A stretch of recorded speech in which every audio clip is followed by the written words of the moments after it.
Well, hey, thank you guys for tuning in to another episode here at Grizzly Talk. It's your host at Mike on the mic. Got David here with us as well, and And you know, Oscar Garcia, the marketing expert, yeah, 559. 559, bro. Well, Yes, sir. thank you so much for coming on Absolutely. here today, Absolutely. man, and hopefully we get a good story here today. Let's do it. But Let's make it happen. yeah, let's tell everybody, bro, what you do. Yeah, so just to kind of emphasize, I am a marketer. I've been in marketing for about 7 years now. And I started in direct sales. So, direct sales face to face. I started inside of a Costco actually. So, I was pitching people as they were walking by, hey, if you don't mind me asking, who do you use for TV service or internet? So that's how everything started. And ever since then, it's been a journey, I would say, because when I graduated from Fresno State back in 2015, I realized that there was definitely a big need for marketing in these smaller communities, these smaller areas. So what I realized is, how am I going to bridge that gap, and what am I going to have to do to actually, be able to offer my service, but be able to help these smaller businesses and these, smaller rural communities. And God willing, the journey has definitely been, a roller coaster, but I wouldn't change it for anything. I feel like, Definitely. especially since you start, your own business, I feel like, you just want to do, it's like your baby, in other words, you know what I mean? Yeah. So you just want to, foster it, you want to make it better, you want to, walk it through, you want to teach it things, and you want to embrace everything that you do. So, 7 years into marketing, definitely there's been a lot of trials and tribulations. Not everything has been sunshine and rainbows, right? So I feel like throughout the journey of my career, there's definitely been a lot of, I would say, downs more than there have been ups. A lot of people want to get it, like I said, into entrepreneurship, but they don't realize, like, man, it's gonna take a lot of work, and not just that, but like you say, if you have bad habits, a lot of the times, those bad habits are gonna get exposed, and a lot of the time it's because you necessarily don't know how to be organized. You basically are a procrastinator. A lot of people procrastinate, and that's not always a good thing, especially in entrepreneurship. Yeah. It's kind of like you have to be a go-getter. You have to get it done fast, because money loves speed. That's one of my favorite sayings, is that money loves speed. So I got to do it now and not necessarily wait for it, to remind me that it needs to get done. So Yeah. I always put myself and my best, foot forward. And, just, I would say, coming from this Central Valley community, I feel like, entrepreneurship to me came like early on in my, I would say, adolescence, when my parents used to come home from the fields. I used to kind of just watch them. Obviously they were really tired, and I'd be like, damn, they do really back-breaking work. And I'm pretty sure you guys know, right? Like, Yeah. Have you ever been out there with them? actually, yeah, that's where I Yeah. started. So when I was about 7 years old, that was one of my first jobs. Going out there and picking grapes. So I don't know if you guys heard La Tabla. La tabla. La No. tabla. So basically, what you do is you cut the grapes, put it on a sheet of paper, and then you go along. You know what I mean? The entire circuit until you're done, right? And you're talking about like intense work. In the heat, especially you guys understand Central Valley heat. It's Yeah. like 98, 100 degrees plus, right? So I realized early on, I was like, man, my parents are always coming home tired. Like, what is it gonna take for me? And I was just a kid. I was really, like I said, 7 years old. I was like, what is it gonna take for me to retire my parents? That was always like, That young, you were yeah, thinking that. my goal. Cause Wow. I used to watch my parents like really, really come home. Cause all they would do is just come home, eat, and then go to sleep. Like they wouldn't even give me or my siblings much attention because they were tired, and I understood that early on. So I was like, man, like, what am I gonna do? So I had this idea all of a sudden, right? And I was just like, it was during the orange season, so I told my parents, I was like, hey, if you guys don't mind, like, can you guys bring me some oranges? I was like, I want to sell oranges, like, I want to make some money, right? But at the same time, like, I want to provide. Like, I was already thinking like a provider, you know what I mean? So I was like, all right, go ahead, like, and they brought me out. I believe it was like probably like 20 pounds worth of oranges, and I just started going door to door. And at first, I remember like this like it was yesterday. Everybody was just shutting the door on me, and I was just like, man, like what am I gonna have to do for people to start buying oranges from me?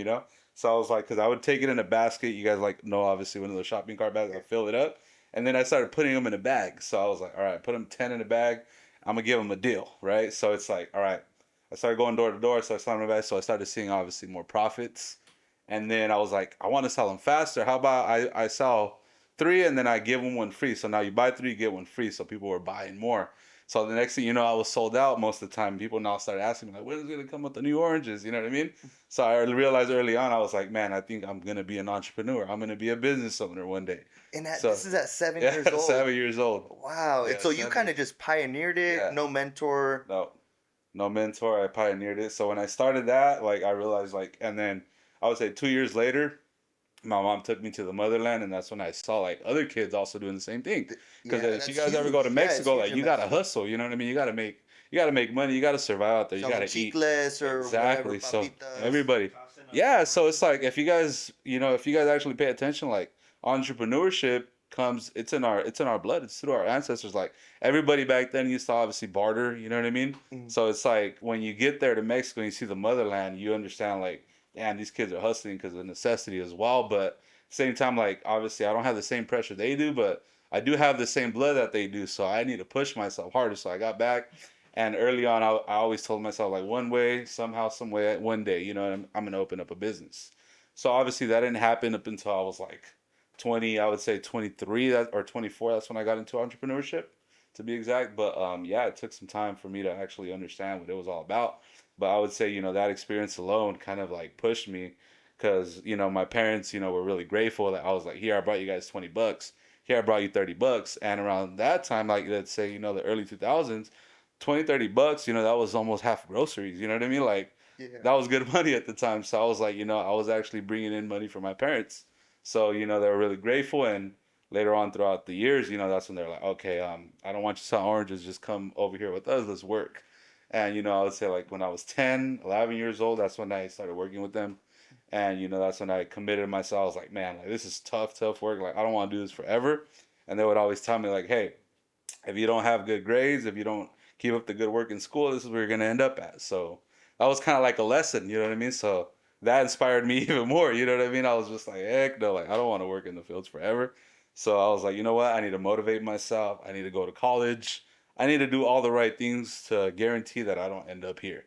You know what I mean? So I just along the journey, I just started like investing in myself, learning sales, learning this, like everything else. Like I would say, just kind of compiled to what I do now, to be exact. You know what I mean? But Mhm. yeah, that's a little bit of the backstory. I don't know if I kind of, You touched No. on yeah, a lot of questions we were yeah, gonna ask. yeah, So are you like niche specific on the marketing or yeah. So I saw your highlights on your yeah, Instagram. I even saw real estate in yeah, there and yeah. Construction, So tin shop.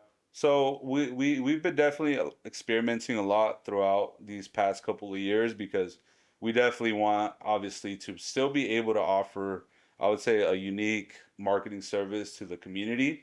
But at the end of the day, like throughout obviously our progress, we noticed that a lot of the businesses that we do really well with are those for real estate or home services, like anything to do obviously with that type of business. So from landscaping to construction, you know what I mean? I saw even spas HVAC. in there. Yeah, so it's like a little bit of everything, but honestly, like we try to like I would say we try to keep it versatile because at the end of the day, I feel like when it comes to creating, I would say content or creating stories, I feel like everybody has such a good story. You know what I mean? Everybody has, I would say somehow, some way, everybody has value to offer, and we just try to do our best to put that value out there. So I feel like as time progresses, we probably will niche down a little bit more, but right now we're just experimenting. We're still in that phase where we're trying to really dial in on the market a little bit more. Hmm. Yeah. And did you go to school?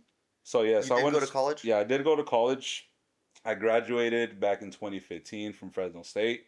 And once I graduated, I got an internship. And that's when I started, my marketing journey because that got me a sales internship. And that's when I started working with AT&T DirecTV. Mm. And ever since then, I learned the ins and outs, I would say, of business, of marketing.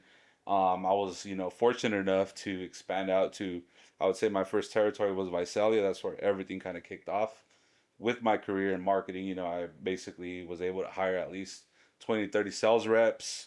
I had a pretty big team, had my own office out there, and we basically were able to take that office. It was literally in the bottom of the barrel, and we took that office and we turned it into a top five, marketing office throughout the entire United States through our Oh wow. organization. So yeah. How did you start? I know you're talking about you built a team, but Yeah. did you start just yourself or? Yeah, so I started like I told you guys, like just pitching inside of Costco, like just selling. You know what I mean? Because I realized like with marketing, in order for you to really be a great marketer, you have to learn sales. That just, the bottom line. Like if you don't learn sales, then you can't really get into marketing or try to teach other people about marketing, because at the end of the day, you're not profiting, right? And in marketing, it's all about numbers, it's all about scaling, it's all about growth, return on investment, return on ad spend, all that fun stuff, right? So at the end of the day, you have to learn sales. Sales is like the pillars, the fundamentals of everything. You know what I mean? So you got to learn sales Yeah. So before anything. when you were like you mentioned going to Mexico and as a kid and stuff, were you guys going regularly like every year or Yeah, yeah? yeah. So for the most part, I would, if I wouldn't go every year, it'd be like every other year.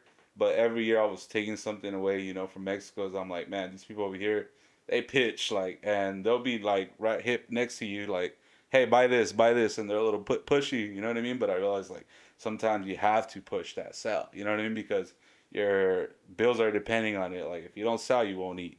And that's one thing that I always remember when I'm selling something or when I'm doing something. I'm just like, hey, you need to close this deal, because if you don't close it, your family is not going to eat. So I tell myself that. So it makes me, I would say, like kind of more resilient towards some customers, obviously, or some clients are not always going to give you the time of the day, right? And they're not always going to be interested in what you're offering.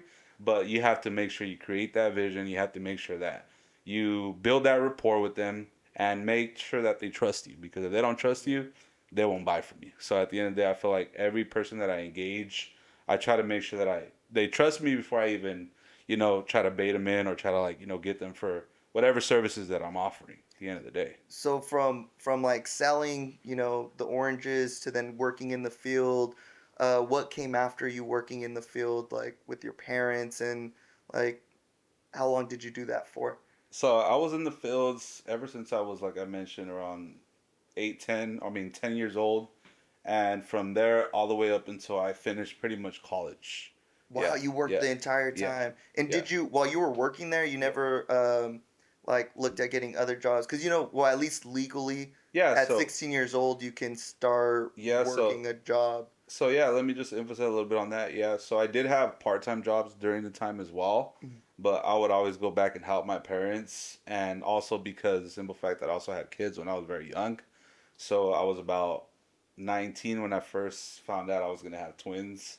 So Oh, that to wow. me was like, it was like caught me by surprise. You know what I mean? I was like, what am I gonna do here, right? I didn't know what direction I was gonna take. I didn't even know if I was gonna finish college. You know what I mean? So throughout that process, I was like, man, now I have to, find, how to, so I would say, supplement my sources of income, because now I have two mouths to feed besides myself now. You know what I mean? So throughout the process, I also had to make sure that, not just my part time job, but I helped my parents, during the weekends or whenever obviously was a slow day. So I always made sure, like, I just always been like, a go getter. So you Like, you weren't like fully convinced on doing a business or being an entrepreneur when you found out that you had kids? yeah, because yeah, that was to me at the time, like that was definitely like news that caught me by surprise. So like whatever plans that I had during the time, I were like, all right, these are gonna have to wait. You know what I mean? First, first things first are gonna be your kids. You're gonna have to give them all your attention. You're gonna have to be there for them, and you're gonna have to guide them throughout everything, just like your parents did, right? So yeah, when I first started, that process of being a dad, I basically had, I would say, my schedule was all over the place, because I had to rush to work right after school, right? And sometimes I would come out of work, come be a dad, and then I would wake up in the morning to go help my parents, and then after I was done helping them, then go back to school, and then from going back to school, I'd go back to work, my other part-time job. So I was like basically like trying to manage it all at the same time, and it was just stressful. You know what I mean? How scary was that moment of like if you didn't know what you were gonna do and boom, those kids are coming in, like Oh man, yeah, what did it feel like? it was like I said, like something that, I mean, one kid is already, I would say, a handful, right? Now Yeah. imagine two at the same time, right? So to me, that was like definitely like, I would say, like definitely like a life lesson, I would say, because that taught me like, hey man, like if you can, keep your composure and you can be calm through the process, and you can still manage to at least, I would say, hit half of your goals, then you're pretty good. You know what I mean? Because now I'm like, okay, now I'm able to manage more things, more tasks all at once because of that, because I learned how to manage so much. You think that was a big turning point for you in Of like course. lighting a fire under your ass? Like, Of do course, you think because your life would have been different if hadn't that happened? of course, because my big emphasis when I was younger, I was like, I want to get out of the valley. I want to go explore. I want to go meet more people. I want to go do more things. You know what I mean? Because I've always felt like, the Central Valley is great and all, but I always feel like people here sometimes are kind of like, living in their own bubble, right? So a lot of the times it's like I go to LA or I go to Vegas or I go to different areas and demographics, and I realize like people have big ideas over here. I'm like, people see things differently over here, like, and that's what I was always drawn to. Like, I was, especially when I was, managing my business when I first opened up. I was getting basically flown out to Houston, to Texas. I was going out to Miami, to all these other cool places that I've never been before, and I was just meeting so many people, and I was just like, man, like I would come back to Fresno, and I'm like, okay, like let's go, right? And I would try to bring those ideas here, but people weren't ready for that. They're just like, nah, I'm okay. Like, I just rather, have what I have and that's it. I'm like, man, like, why is that the case here in Fresno? Like, why don't people want to accomplish more? Like, what do we have to do? And that's when I was like, man, I need to do something different here. And I felt like, that's definitely been, I would say my biggest motivation is like, at least I want to be able to leave the footprint behind for my kids. I'm like, at least I started something, and later on I'll pass you guys the torch. You know what I mean? But at the end of the day, I was like, I need to build something here, because I was like, it definitely needs, I would say like the status quo here needs to get changed or shoved a little bit. Yeah, I things are would say, definitely changing in Fresno yeah, now. I know definitely. a lot is going on, but I think me and you kind of grew up in the same kind of area. I know you grew up in like southeast. Southeast Fresno. Yeah. Well, the area that I grew up on is like north side, but it's kind of the same thing. Like, I'll hang out with people from like that side, and they're exactly the same as over here where I was at. Uh, I think our environment, for me, it was a big change going from there to Clovis. Yeah, Like, for it's sure. a big change. Oh yeah, So I can only imagine the change from Fresno to LA yeah, to Las Vegas to Miami. It's crazy. In But I think, those cities, it's so fast yeah. paced. yeah, they're really fast. Mm-hmm. They're really packed. Like, I wouldn't want to move there, but because Yeah, of those big exactly. ideas, Yeah. that's what attracts a lot of people over there. Yep, And, exactly. I mean, slowly, I'm pretty sure we're slowly gonna get there, but Yeah. we're still not there. Yeah, exactly. And yeah, that's one thing that I started realizing. I was like, man, like, because every time I would come with these new ideas or just different methods of doing things, and I would come apply that to my business, and all of a sudden, like, it would work. And I'm just like, man, like, I wouldn't have learned that here if I would have stayed. You know what I mean? Yeah. Sometimes you have to get out there to, you know what I mean? Like, try to figure out what other people are doing, how are they successful, right? And I feel like even though here I have came across a lot of entrepreneurs, I feel like not a lot of them want to, share the sauce with you. You know what I mean? It's like it's always like a dog eat dog world over here, and I'm just like, man, I'm not in competition with nobody but myself. Like at the end of it, it's like if you ask me, like, give me some pointers or what can I do to make my business better. Like even though obviously I run a marketing agency, but I'm not gonna charge you for that. Like I'm gonna give you free value because at the end of the day, I know somehow, some way, it's always gonna come back. You know what I mean? And I've done this for a lot of my, I would say, not necessarily clients, but people that have set consultations with me because I always offer 30-minute consultations for free. So at the end of the day, I'm like, all right, I'll give you the 30 minutes. Ask me all the questions you want. Ask me whatever you want about marketing. I'm more than more than happy. You know what I mean? Because I'm passionate about what I do. So I love people asking me marketing questions. I love when people ask me how can I make my business better. What do you think my business is doing wrong right now? And I address all those little things because I would say like the intricacy, like sometimes it's so detailed and a lot of these business owners don't have the eye to catch it. And I feel like just because I've been around all these business owners out of the Central Valley, like I've been able to pick up on so much things and make my business more successful. Hmm. Yeah. And what was college life for you? You College feel like you didn't really life. get to experience it, or did you Well, still? yes and no, because college life in the first couple of years, I would say it was very overwhelming because, like I told you guys, I had my kids early on, but as they got older, because I was in college for about 5 years, um, as they got older, and I would say once they started being like 3 or 4, then I started having a little bit more fun. But it was until the end already. You know what I mean? When I Yeah. was already pretty much out of college. And do you think you like started developing that mindset throughout college of like, okay, I'm going to go into business? Because you said you were 20 when you went into sales with Yeah, AT&T, right? yeah, And then, but at that point, you probably had only been in 2 years in college. yeah. So yeah, so I would say definitely college, because I mean, like I mentioned before, I've always had the entrepreneurship mindset. So it's always been like, okay, what am I gonna do? Like the reason why I even got in college because I wanted to learn something different. I wanted to network with people. You know what I mean?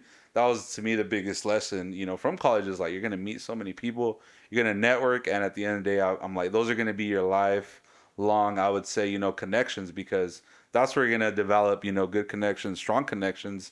Until this day, I still talk to a lot of people from college. You know what I mean? And some of them in my career, some of them not. But at the end of the day, I'm like, there's a lot of value that I learned, through having these connections. And at the end of the day, it opened the doors to a lot more other things too. Because now, since we're alumni, you know what I mean? It's like, hey, he's an alumni. He's a Fresno State graduate. You know what I mean? Like, oh, cool. Like, I'm a Fresno State graduate too. So like, now there's like obviously, you know what I mean? That conversation that we have with people that come into the community or that I run into sometimes, or even clients, that tell me, hey, I went to Fresno State too. Oh, cool, I went to Fresno State. And that sparks up that conversation, that interest. It's that link, that Yeah, connection that you guys exactly, have right off the bat. exactly. Yeah. And then how did you start transitioning from AT&T? Like when did you know, did you go straight from AT&T to your business or So when we started, I would say, direct sales. I was under another organization. Well, it was another, I would say, marketing company.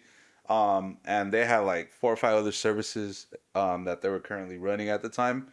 And from there, that's when I learned the ins and outs of obviously sales, how to train, how to develop, how to manage. And then that's when I got my promotion to expand into the territory out in Visalia. So that's how I transitioned from there to there. It was like basically going through the process of everything because you needed to hit certain metrics for you to even get promoted. Like, and your sales had to be, obviously, up to par with, I would say the goals that they had set for the office. So at the end of the day, like if you didn't produce, you weren't going to get promoted. You know what I mean? So you had to be one of the top producers and consistent at the same time. yeah, so Yeah. you think working for that marketing company kind of laid the foundation Yeah. to go and take that next step? What's one of the biggest things that you learned throughout that time with them? So I would say throughout that time, the biggest things I started learning is I had a really good mentor, and I would say manager at this time. His name is Matt Castillo, and we definitely developed, I would say, a really good camaraderie and a really good office culture. So our office culture back then, we were called the Castillo Cartel. So that like everywhere we went to, all the I would say like all the events that we had for our organization, whether it was going to the Dominican Republic, going out to Cancun. It's like we would all hang out and have a really good time at the same time, but we were all top producers, so like we had respect in our organization everywhere we went. So it was like a pretty cool thing, I would say, because once we started building that camaraderie, it was like, hey man, like we became really close friends now. You know what I mean? So even though he's not in the field anymore, and I still am, we still really have a great connection. But he's the one that I would say really taught me everything, and I took a lot of things from him because he was very family oriented, and to him it was like we have to develop trust before we develop business. You know what I mean? He's like, if I can't trust you, I can't do business with you. So I learned obviously how to like weave out the people that are just here for the ride, right? Because a lot of times you're gonna have people come into your business that are not necessarily there. I would say for the long term, they're just there to kind of like pick your brain and then get out and develop their own thing. You know what I mean? But a lot of times when we develop these connections, I would say like I was able to pick up on a lot of different things and how to like really develop, I would say, like a really strong mindset because he would always tell me like, hey, when you first start, he's like, you're gonna have to eat shit for a while, right? And you're gonna like you're gonna have to enjoy the taste of shit. I was like, damn, what do you mean by that? I was like, that already to me sounded kind of crazy, but he's like, no, trust me. He's like, but once you realize that taste no longer phases you, he's like, guess what? That's when you know that hey, you develop tough skin. So nothing's gonna phase you anymore because the worst thing you can eat is shit, right? There's nothing worse that you can eat than that, right? So at the end of the day, you learn how to eat shit and you enjoy it now. So it's like it becomes a mental thing now that no matter what place you get put in, no matter what area you're in, no matter what territory you go to, you're gonna be a producer. And yeah, so that's when I started like going to different territories. I was in San Jose, I was in the Bay Area, I went to Anaheim, like all these different locations that I was, going out to and doing sales in. And at the end of the day, I was just like, man, like he was right. Like no matter where you go, like at the end of the day, it's like you just gotta love the taste of shit. Love when people tell you no and embrace it. You know what I mean? Yeah. Because before, like, and then one other thing that I learned is the law of average. Have you guys ever heard that term before? I've heard I, it, but I've heard kind it. of explain it a little bit. Yeah. more like the law of numbers? Is it similar? So it's a little bit similar to it, but the law of averages, what it really focuses on is basically it's a law, right? And this is one of the biggest things that I learned. I was like, it's a law. So a law is a law for a reason, right? So it shouldn't be broken or it's not going to be broken. It's a law now, right? So what I realize is, all right, the law of average now, right? So for every 100 people or 99 people you talk to, one of them's gonna have to say yes. You know what I mean? So it's like sometimes, and I realized like I was like, man, how can this be correct? I was like, and I started doing the math, and I was just like, okay, I was talking to 100 people, and sometimes I was like, man, it's 105, but how come I haven't got a deal yet? And then sometimes it would be the last customer walking inside the store, kind of just shopping in for, last minute store run. Hey, if you don't mind me asking, he would stop, and then, who do you use for TV or internet service? Oh, I am using this. I'm in a rush. And I was just like, hey, I'm not going to take too long. While you shop, I'll go ahead and I'll give you the whole spill while you're kind of walking and shopping, so I can let you walk out of here with the $300 gift card. Because at the same time, we would offer bonuses and promotions, for new customers. So they'd be like, okay, cool. So I would walk with them at the end, and that happened a couple times. You know what I mean? So I was like, the law of averages, like no matter what you do, just stick to it and talk to everybody. And that's one thing I learned. I was like, I talk to every single person, and even nowadays, like whenever I get a new follower or somebody hits my subscribe button, I like to introduce myself, and I like for people to know, hey, like you're welcome to my page. My name is Oscar. If you never ever need anything, then I'm here for you. You know what I mean? But I realized like, hey, and that's also worked too. Like I DM certain people, and sometimes they're like, hey, you know what? I do need somebody. Hey, let's go ahead and connect. Here's my information. And I just realized like the law of averages works in everything. Even if you're at the club, if you want to talk to a girl, right? Yeah. Not all of them are gonna tell you yes, right? They're gonna basically sometimes shrug you off, but hey, you keep it pushing, and one day you're gonna get that one yes, and that's with everything that I do now. Is like the law of averages. Everywhere I go, I was like I apply it to my everyday life, and here we are. Yeah, that's one of the biggest things I feel like I learned in Yeah, sales as well is and like how you said, learn to eat shit. It's like yeah, I think for sales people in sales, it's like hearing that no and that no and that no and that no, and then you hmm get to the yes for every, and in my well, it ranges depending like in the business that I'm in, but at least 1 in 10 is gonna say yes to you. So yep, you say, hey, I got that no. All right, well, it's gonna get me to that next yes. So you just yes. got to keep shooting and shooting and Yeah, shooting. exactly. I mean, and not just with anything that you do in life. I mean, practice makes perfection. You know what I mean? And a lot of people are like, man, like they haven't seen me in a long time, and they're like, even the way you talk now, even the way you carry yourself, you're different. And I'm like, yeah, because I had to learn. I would say how to be, because I was very introverted back then. I was like more to myself, and I didn't really like to talk to people. I was very shy. Like you would put me in front of a group of people, and I would like freeze up, and I would stutter, and I would turn red, and I hated it. You know what I mean? And thanks to I would say like my mentors and everybody who's been able to help me through this process, I've been able to develop that. You know what I mean? That personality that you guys see now. Mm. I would say because at the end of the day, it's just like I had to. You know what I mean? Otherwise, how was I going to succeed? How was I going to run office meetings? How was I going to hire people? Like Mm. I kind of had to adapt. I Yeah, would say. yeah. Especially now, would you say that you're in a leadership role? Yeah, I mean, I'll let my camera guy behind there, answer that. But I would say, I mean, I hope so, right? Because I feel like, I always had the saying, like, if you're a blade, you can produce blades, right? And in order for you to be a good leader, at the same time, you have to be a good student. And I feel like I'm a very good student of the game, of the process, because I don't feel like I'm better than anybody. And at the same time, I feel like I can learn from anybody. You know what I mean? Even like I could learn from a kid who's probably 7 years old because he might teach me something that nobody's ever taught me.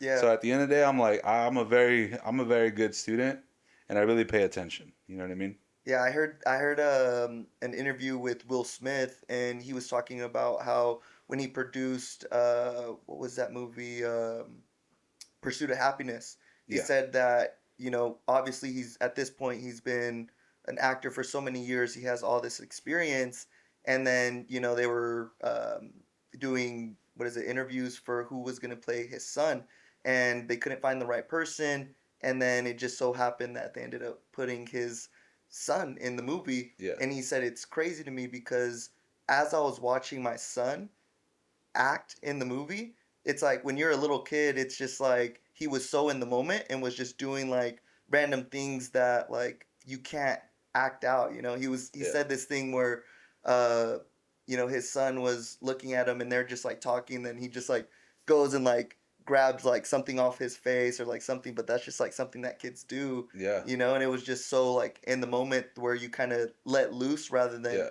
kind of Exactly. forcing something. Yeah. Exactly. And I'm a dad, so like I learn also like, a lot of things from my kids, you know what I mean? They teach me things every day. And, obviously when you're an adult, there's a whole different perspective now, you know what I mean? But kids are always way more creative than us. And that's why I'm like, hey kids, like, what do you guys think about this? And then I let them watch all my videos. I let them watch all my content. I show them my page because I don't have anything there that has like, that's illicit or like, not good for them to watch. So that's why I'm proud of my work because I'm like, I could show my kids with that pride and I can be like, look, your dad made this and they're just like, "That's cool, Dad," or they're like, it's what I forgot the term they use, but they're like, "It's mid." They'll Yeah. tell me straight up How like, old are they? they're 13 now. Well, they're gonna 13. be 13. They're 12. They're gonna be 13 in December. And so just Yeah, just the two twins that you yeah, have? yeah, Yeah. Yeah, yeah. boys or Two girls? Two boys. boys. Yeah, Man, and yeah, that's so it. that's Yeah, that's so trouble, I'm sure. yeah, so I mean, it's a blessing at the same time. They're in sports. They're engaged. They do a lot of things right. They have good grades. So I feel like I'm doing something right, and obviously their mom is definitely really involved as well. So we try to co-parent as much as we can, and God willing, everything's going well up to this moment. But I feel like yeah, from that aspect, I was like, my kids always teach me a ton, like, and like I said, I'm a student to everything. So sometimes I hear them say certain sayings, and I'm like, hey, let me go ahead and write that down. You know what I mean? I could use that. So as a marketer, like you're always trying to focus on the new ideas, right? And you're always trying to be creative. So you're always trying to pick new things. You're always trying to come up with different concepts. So you have to be a student at all times. You know what I Yeah. mean? At all times. With how the terminology is Yeah, changing, and because it's exactly. like the younger audience that Yeah, consumes the the most. most content. That's correct. And Yeah. so, from working with that company, what was it like taking that step of like stepping away and starting your own and like making that leap of faith, I guess you can say. Yeah, so I would say I was pretty confident in the process because like I said, I got really good at sales. And I felt like once I understood how to be productive and how to produce sales and generate new customers, then I felt pretty comfortable. You know what I mean? Because I was like, okay, what's the worst thing that's gonna happen? I'm gonna have to go back, talk to random people. I'm gonna have to go back, talk to random business owners. I'm like, I already did that. So I'm like, what's the hardest part? Like, you know what I mean? Building a team, I was like, at the end of the day, I was like, I can definitely build a team. I know how to recruit. I know how to manage. Like, I know how to make sure that, I build people, and also, bring out their best efforts and talents because sometimes you come across people and, they don't always understand, obviously, what direction they want to go in. But that's when you have to step up as a leader and kind of educate them and inform them and kind of like, show them the way. You know what I mean? And throughout the process, I did that countless amount of times. So I'm Yeah. like, hey, nothing phases me anymore. You know what I mean? Yeah. I'm like, so I took that leap of faith and I was like, all right, ever since then, yeah, the first couple of months, I would say the first year or so was very like, slow or steady. But I was like, as long as I'm producing something and as long as I'm learning, then I'm not losing. You know what I mean? As long Yeah. as my bills are getting paid, I was able to at least, be able to sometimes break even on my bills and that's all that mattered. You know what I mean? I was like, Yeah. as long as I'm not in the red, I'm good. You know what I mean? How'd you prepare for it though? Other than that confidence, Yeah. like, did you have savings? Did you like? Because So it had to be scary. I feel so like yeah, for every entrepreneur taking that, like, yeah. So I'll be honest. Like when I restructured everything, because this was around during COVID. The first I would say year of COVID, I was trying to figure it back out again because obviously coming from a big office, having a staff of like 20 some people, and then having to let go of everybody, like that was tough. You know what I mean? Because I was so used to like, I mean, I'm pretty sure COVID affected everyone, but I was so used to like being on the go and producing and all of a sudden like you put me in a cage and I'm just like, damn, I can't go out nowhere, I can't talk to nobody. So that first year of COVID was like very, very depressing. You know what I mean? yeah, So I was like, man, what am I gonna do from here? Like, and I already thought I was thinking like, you know what I mean? Like, am I gonna have to go back and get a job? Like, what am I gonna have to do here? Because this is getting tough, you know? So I would say like that first year after COVID, I was like, all right. Then I started noticing, I was like, there's a trend of a lot of people going viral, creating content. And I was like, everybody's trying to create content now. And I was going around looking for cameras, and all the cameras are getting bought out. So I was like, there's a lot of people creating content. You know what I mean? Something's up here. Mhm. So that's when I was like, you know what? I was like, I see something that a lot of people don't see. And I was like, I'm gonna go ahead and start this content, and I'm gonna go ahead and start marketing myself a little differently. But at the same time, I'm gonna focus on what I know how to do, which is produce sales and my creative side. I was like, I'm gonna try to mix them both. You know what I mean? And basically, I was trying to create the recipe at the time. You know what I mean? Trying to cook it up. Obviously, a lot of trials and errors, but all of a sudden, like I started connecting with other content creators that are pretty popular in the area. Are you guys familiar with Noel Duarte? Stonogram. So No, he I has can't say. about he has about 20,000 followers, and he's one of my top videographers, right? So when I connected with him, I was just like, man, like, what should we do here? Because I'm like, I have these ideas, right, and I have this plan, but I'm like, I just can't seem to play it out. And he's like, I have a bunch of ideas. So then we just started like connecting, and we started getting more content Collaborating. out there. We started going to Art Hop. We started mingling with the people at Art Hop. R.I.P. to Art Hop, by the way, because yeah, Was long, not the same. yeah, it's not the same anymore. They canceled it. I was Yeah, surprised. yeah, it's depressing now when you go out there and you don't see the same amount of people. You're just like, damn, Yeah. like what happened here? But that's how it all started with us. Like we're going out there, we're milling with the crowd, we're giving away free stuff, and we were just making a ton of content out there. And we started noticing. I was like, man, like we're onto something here. I was like, we need to do more content. So we started doing more content, and yeah, man, we started like really building different brands. At first, when we first kicked it off, we were working with some cannabis brands. Um, coming from LA, so they basically, I don't know if you guys heard of the company called Sauce Sauce. carts or Yeah, something there like you go. that. So Okay, yeah, yeah, we were the first ones to actually market them here in and they're Fresno. huge. Yeah. Yeah, so we basically were doing some creative stuff at the time. We were doing different segments, doing different photo shoots, outdoor shoots. We went to Yosemite. We were basically going to the beach. We're just doing a lot of cool shit, you know what I mean? And, now they're one of the top selling, I would say, carts in the industry. Yeah. But, when they first came here, it's like, I'm just going to get creative with it. I was like, it's a product. I'm just going to test it out, see how it goes. And boom, it started kicking out. Not everybody wanted them. Everybody was like, "Hey, where do I find them?" And da da da. And you know what I mean? It was just one of those things where like I felt like we kind of started a market with that here in the valley. And now obviously now they're in all the dispensaries and all that good stuff now. Mhm. But yeah, I mean, I felt like that was definitely, I would say, one of the, I would say, good experiences that we had when we first started, rebranding and I would say restructuring our business. Mhm. And So, type of marketing you guys did first? It was yeah. more like in store, like Costco type of stuff, or were you guys So when I first started, like I said, I was in sales, so I was doing direct sales for Costco. I mean, for AT&T inside of Costco. And then during COVID, that's when everything changed. That's what you Yeah, we started going into product okay. marketing. We started going more into content creating and all that stuff. How long have you had your own business for? 7 years. 7 years. Yeah, seven Okay, so years. you built a team of over 26 people, Yeah, and then COVID hit, and you kind of had to hit a restart. yeah. Man, so what was it like growing the team that big? Like from day one, like did you start the business by yourself? Do you have any partners? No, so I mean, I started by myself because once you get promoted, it's like, all right, you're promoted, figure it out. I mean, you're still gonna have good mentors in your corner and all that, but at the end of the day, it's like you have to, like I said, produce. So I would say, my first month, or I would say 2 3 months, it was definitely very scary because I was like, man, I'm not used to paying people, putting people on payroll. Like, I'm like, now I have to worry about paying other people out. I'm like, I was mainly used to myself. You know what I mean?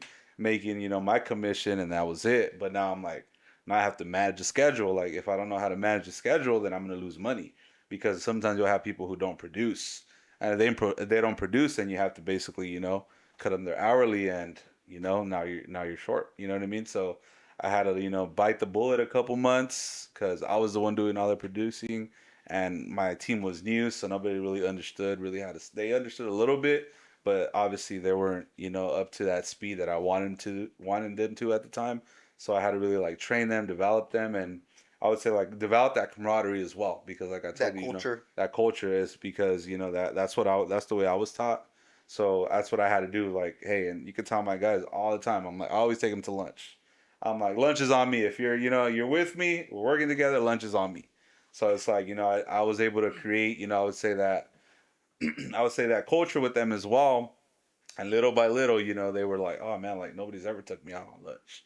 And none of my managers ever showed that much interest in me or how much they care. So I'm like, hey man, like at the end of the day, I'm like, you help me, I'm gonna help you. This is how we're gonna grow. You know what I mean? Together as a team. Like you scratch my back, I'm gonna scratch your back. So at the end of the day, it has to be a mutual interest, right? So I was able to really develop, I would say, a good relationship, that one on one, and take the time to really understand what their concerns were as well, because at the same time, like everybody has something going on in life. Some people are obviously in the middle of the trials and the tribulations. Some people are barely starting the trial and the tribulation, and some people are barely past it, right? So you have to also understand what area are they in their life right now. You know what I mean? What can you do to be not just, I would say, a boss, but be a leader, be a mentor, be someone that they trust. So that's why I was able to, I would say, develop my team and get them into 26 people. But that took me over like 9 months. You know what I mean? Like it wasn't easy at first. You know what I mean? Because you would hire somebody, and then they're like, oh, well, my girlfriend doesn't want me working here, so I gotta leave. Or you know what I mean? Like, hey, like my dad says I need to get a real job, so I gotta leave. Because a lot of parents, are also like, hey, man, like if you don't have, set job, you don't have benefits, if you don't have X, Y, and Z, maybe you should leave that company and go work somewhere else. You know what I mean? Not a lot of parents actually support entrepreneurship.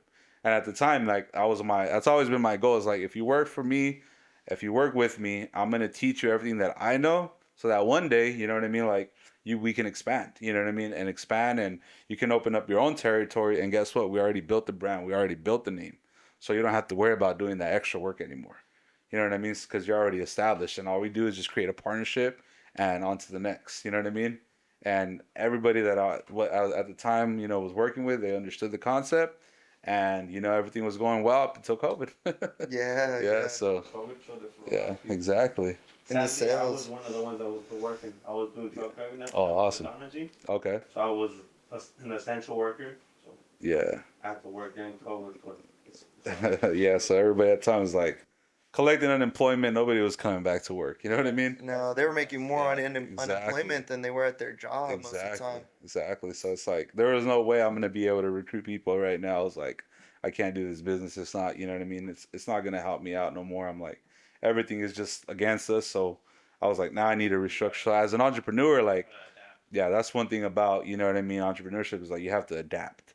And one thing I realized, I was like, man, if I was like, I made it in the fields, I made it here, I made it there. I was like, I'm used to this. You know what I mean? I'm like, I'm used to pressure. I'm Yeah. used to change. You know what I mean? I had kids early on. I'm like, nothing phases me anymore. You know what I mean? I was like, whatever comes my way, I'm ready for it. You know what I mean? Mhm. So I was like, if I have to start at the bottom, there's nothing new there. You know what I mean? I'll start there again. Yeah. And that's the biggest thing why I feel like a lot of people necessarily quit and fail, because they don't know how to hit rock bottom and come back up again. You know what I mean? They don't know how to bounce back from a setback. Mhm. And to me, I was like, all my life I've been through all these setbacks, so I'm like, this is nothing new. So even though COVID, I was like I've seen like a lot of my friends, experience that, I would say that depression, and a lot of them, obviously fell into drugs, and some, ended up worse. You know what I mean? Mhm. But to me, I was like, I'm not gonna be, a statistic about that. I'm like, I'm gonna learn how to overcome it. I'm gonna stick to the process, and here we are. Can you tell us a story about one of the low points along your journey? I would say, yeah, definitely my low points along my journey. I would say, it was very unfortunate at the time, but it was my last year in college, because my last year in college, I was dumbing around, and, I ended up catching a case. You know what I mean? I ended up going on a high speed chase with one of my buddies. I don't know why I did that. I look back and reflect. I was like, man, I was dumb. But I ended up going on a high speed chase. So I ended up having to, do community service, end up on probation, having to go to court. And at the same time, I was like, man, like I was trying to find a job. So, you know what I mean? Because I wasn't ready, obviously, for the entrepreneurship journey at the time. But this is why I felt like everything was manifesting in its own way. Because of that, you know what I mean? I didn't end up finding a job, but I ended up getting the position that, kind of kickstarted my entrepreneurship career was with that sales company. Mhm. I mean, because they knew about my background, they knew everything I was going through, and they're like, hey, as long as you stay clean and you don't mess things up, you don't fuck up here, then you have a position. And they took me on, and I felt like that's probably why I was so eager because I was applying everywhere. I was trying to get a job at least, like I said, to maintain my kids. You said this is my lane. Yeah, so I felt like during that time I was like, man, it was tough because I probably only had like $10 to my name if that, you know what I mean? And that was like the last of my gas thing, and I had barely bought a car too. It was a brand new. It wasn't brand new, but I had like 30,000 miles. It was a Camaro 2012. So I was like, man, like I was on a high horse, and then all of a sudden it goes bad. You know what I mean? So I was like, man, that was definitely, I would say, like a very big moment in my life where I was like, man, I need to definitely like really, really, I would say, analyze my circle, who I hang out with, and I need to really like focus on my priorities from here on out because I can't afford to get in trouble. I was like, I got kids, you know what I mean? Yeah. And I felt like at the time also I was single, so that kind of also messed things up because I was partying, was going out, drinking every other night, and I was just like I was on a roller coaster, man. Like, and if that wouldn't have happened, who knows what would have happened? You know what I mean? I Did probably would have you gotten in a car accident. pledge with a frat? I didn't. So I had a lot of friends who were in fraternities, but I never pledged. For that simple reason, because I had at the time when I was the mother of my kids, she was always like, "No, you're not gonna join no fraternity, and I'm not gonna let you go on those parties. I know how crazy they get." So it was like I wasn't allowed to. So Yeah. other than that, I would have ended up in Respectfully, I yeah. would have ended up in the doghouse. So didn't want that. You know what I mean? No, definitely. Is Yeah. it because you've been through highs and lows, you like giving back? Because I know you did a thing with caring for kids. Yeah. You think that's why? Because you. Yeah. I mean, yeah. I feel like definitely that just always been. I feel like growing up because I was always a part of those events myself. You know what I mean? Like my parents would go and during Christmas get those gifts, get the free food that they handed out, the turkeys. So like my parents were always going to those places. So I'm like, man, I'm like, it's my turn to give back. You know what I mean? Because I'm like, I've been through all this and I was one of those kids as well. You know what I mean? And I always wanted a bike because the bike at the time back in the early 2000s, especially when you were a kid, that was like the coolest gift to get for Christmas, was a bike. Yeah. So I was like, man, I always wanted a bike. So I was like, man, like, and I never would win it, because they would raffle it off and they would always end up giving probably like two, three bikes or four or five.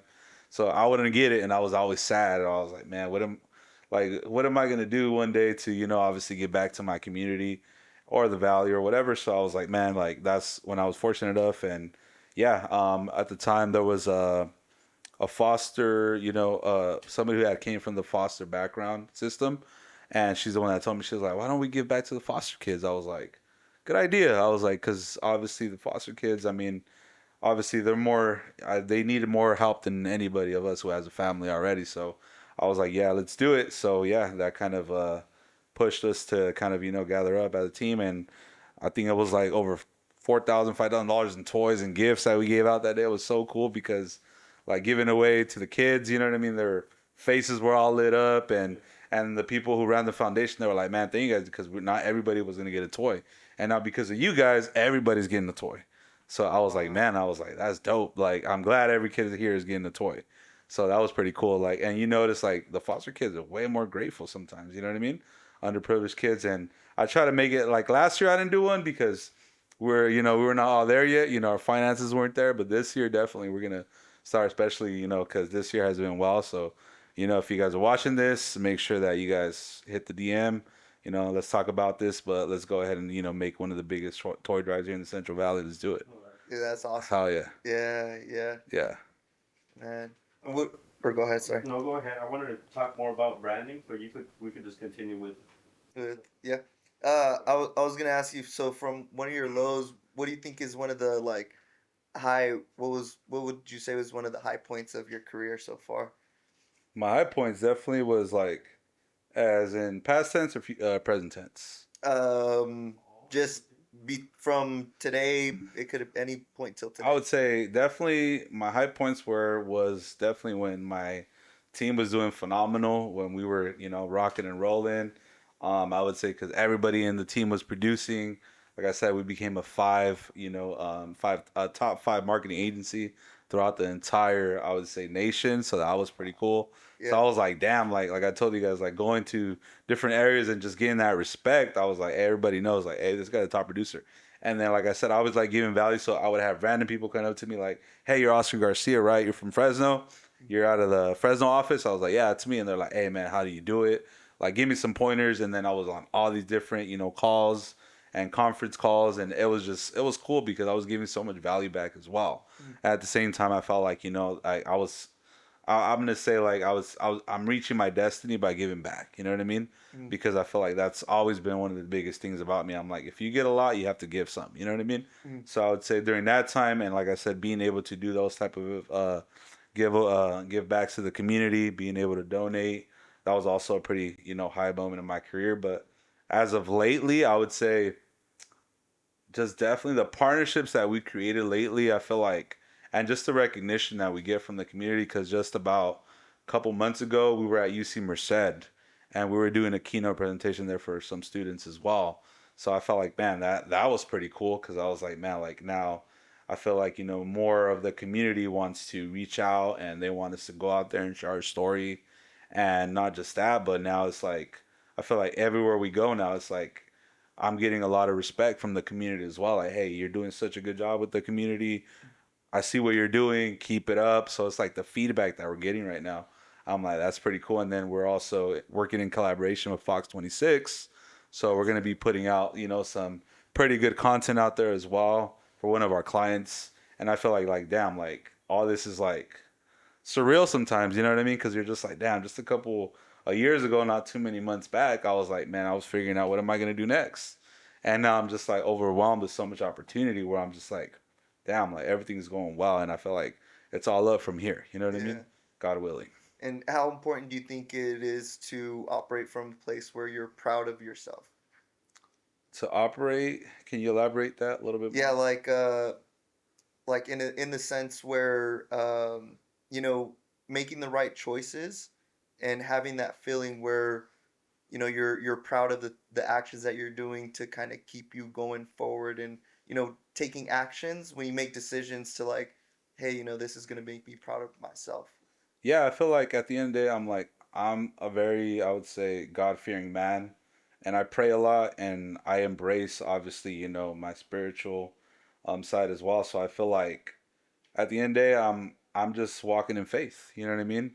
Mm, And I feel like I always have to humble myself and I always keep myself grounded because I'm like, you saw what happened during COVID. I was like, that can happen at any moment. And around that time, I was a little bit more egotistic. I'm not gonna lie because I was just about thinking about money. I was just about, you know what I mean?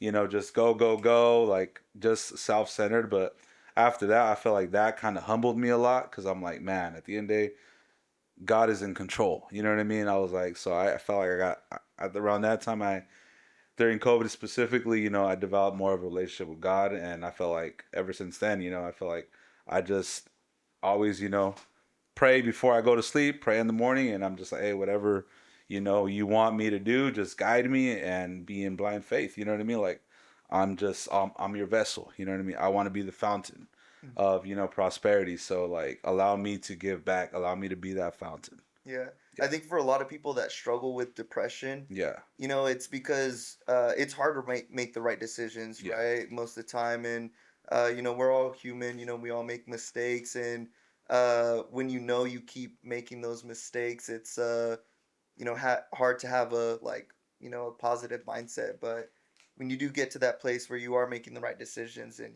you are proud of yourself, I feel like it puts you in that right mental state to for your mental health to kind of Yeah. keep pushing forward and to kind of get a hot streak of making those good Yeah. decisions, to be proud of Yeah. yourself. That's why I say that, Yeah. because you And said you've seen your people that are depressed and yeah. things like that. And Yeah, and it's an ongoing battle. Like I'm not gonna say, from one day to another, you're gonna be healed. Like it takes a lot of time and it takes a really good, I would say, foundation, and you have to have a really good group of people around you.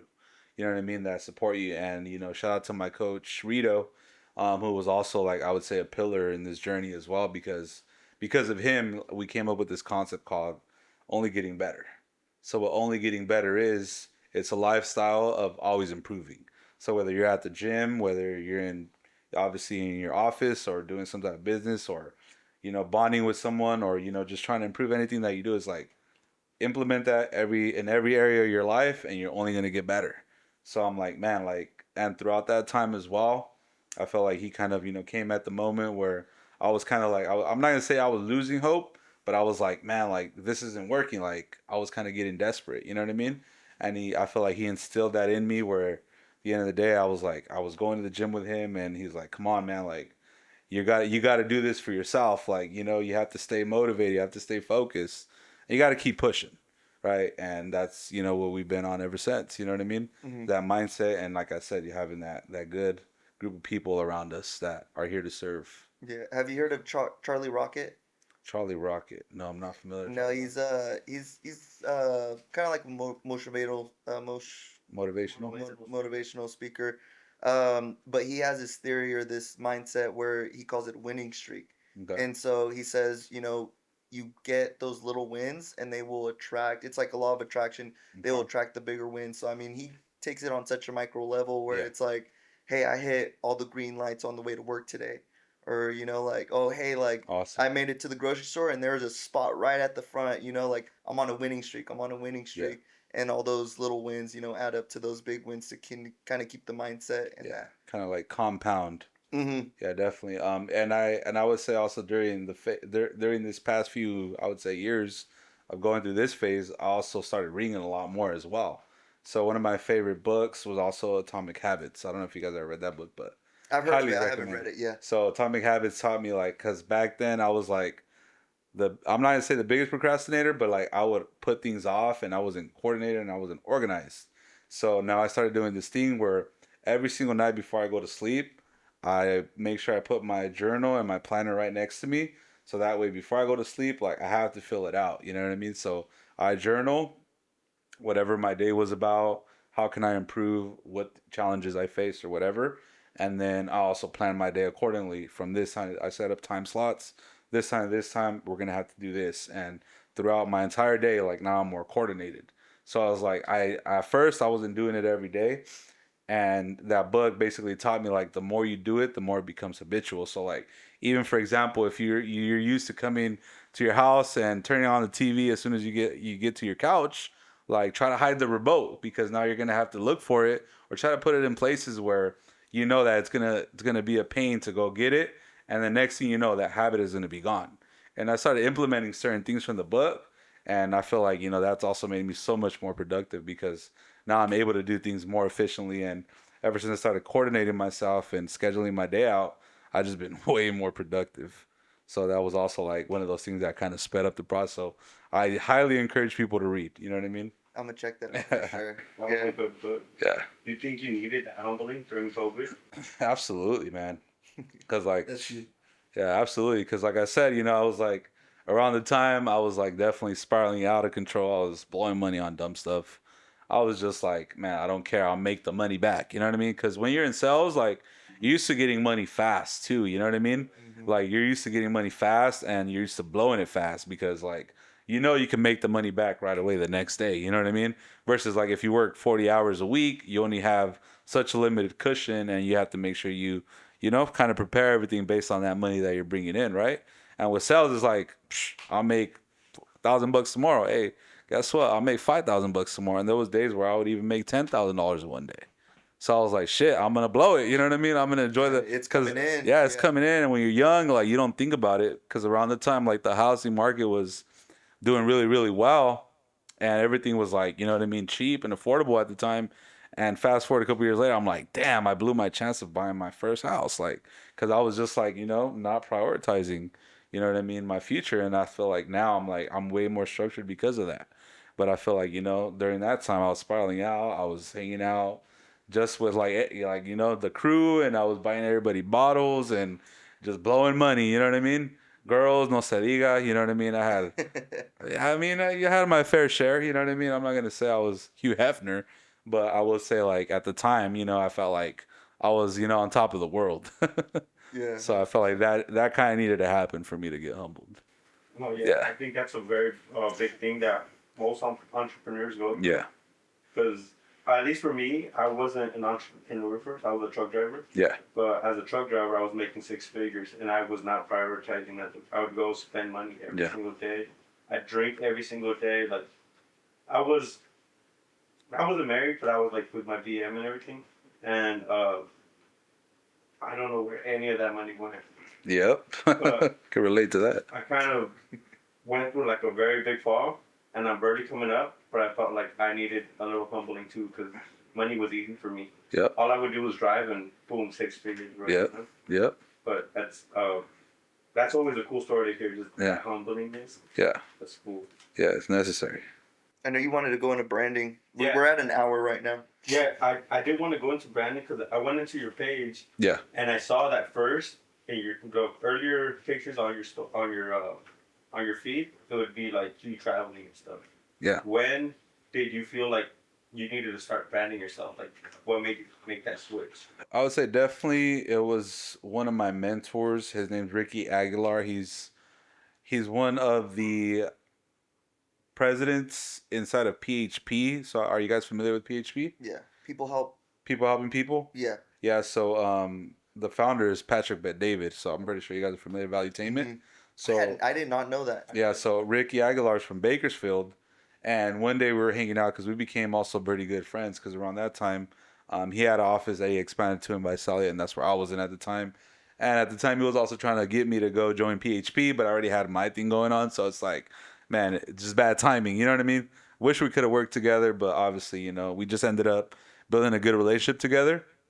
And one day we were hanging out at Coliche Town, and then he was like, "Let me see your phone." And I was like, "All right." So he's like, started going through my content. He was like, "Why do you have these pictures? Why do you have?" Because back then I used to post like memes or captions or pictures of a line with the caption or whatever. You know what I mean?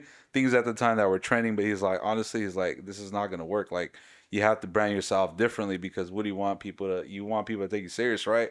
And I'm like, yes. He's like, well, you're gonna have to start editing your content differently and you're gonna have to start filtering some of these images out. So I feel like after that conversation, I was like, of course I'm gonna listen to him. Obviously, he's a millionaire, so I have to pay attention. So I have to make sure, I respect the game. And I was like, all right, I'll hop on it. So I started editing my content and filtering out like all those old pictures, and the new content that I started making was like more revolved around my brand after that. So that's when I realized like was I kind of like I had to shift gears there a little bit because I'm like he's telling me for a reason, and obviously like he's you know what I mean, self-made millionaire. So I was like I need to listen. You know what I mean? Yeah. No, Yeah. What did that do for you? That branding? Oh, you're branding yourself. Well, definitely did a lot because up until this day, like ever since I started like making more content, branding for myself, and I started like switching up my appearance online, a lot of people started taking me serious. You know what I mean? Before I feel like even though like I did good in sales, I wasn't necessarily up to par with the digital market because I didn't have that cool profile. I didn't have that cool content yet. You know what I mean? So it was definitely one of those things where it's like in order for me to really start getting to where I need to go in life and really, I would say, building my business, then I have to start here. You know what I mean? And I have to start marketing myself and branding myself the right way. So I feel like ever since that, happened, and I feel like even throughout, the past couple of years, I'm tweaking things, I'm modifying because I'm like, if this doesn't work, then this has to work, and just testing different things out. You know what I mean? Experimenting, getting creative. It gives you the feel from your earlier posts to now. Yeah. It definitely gives you like more of a credible look. Like Yeah. you definitely see your page and you're like, this guy's definitely like into marketing. Yeah. Or he knows what he's doing. It definitely looks like you know what you're doing. Yeah, and yeah, it's always been the goal. Back then, like I said, I was spiraling out of control. I didn't prioritize my presence at all, and I was just like, I'm making money anyways. Yeah. But now it's like, hey, like I'm really trying to do something bigger here, so I have to really, now be more strategic with my content. What does your procedure look like when you get a new client? And because I know you mentioned you say you feel like you have that eye, right, for Yeah. what people need to see and how to Yeah. create the content. What's if like let's say a new business comes, like what does your procedure look like? So first things first. The first question that I'm gonna ask them is like, tell me a little bit about your backstory, right? Tell me a little bit about what got you started in business, because a lot of times like people are very passionate, I would say, in certain things, but then when it comes to their business and the way they operate it, it's just like totally not there. You know what I mean? So I'm like, I need to understand you first, how you operate, why you got in business, first things first, right? And then once I understand that a little bit and I build a rapport, then they're a little bit more open to me. So I know once I know that they're a little bit more open to me, then I'm just like, okay, I start asking them questions and more discovery questions than anything. Like I ask them questions that I feel like they're not gonna get offended about, but I know they're gonna give me the answer that I'm looking for. At the same time, they're gonna answer their own problems. You know what I mean? For example, right? I'm like, okay, so you've had X amount of employees for this many years or this amount of time. Throughout the time that you've had employees, have you seen growth? And a lot of times they're like, no. And I'm like, what do you think you could do differently, right? To see growth, or maybe I could train like this, or maybe I can do these things differently, or maybe I can apply this. And I start giving them ideas, right? And I just start, getting more in depth with their business. And one thing, something that I realized, I'm like, sometimes you don't have a sales problem, you have an internal problem because your people or your team is not taking you serious. So I'm like, something needs to change here, right? Or sometimes that they're just like, oh yeah, well my content is great, and I look into their content and I'm like, you're shooting pictures and videos with your phone and you're not even color grading or editing them.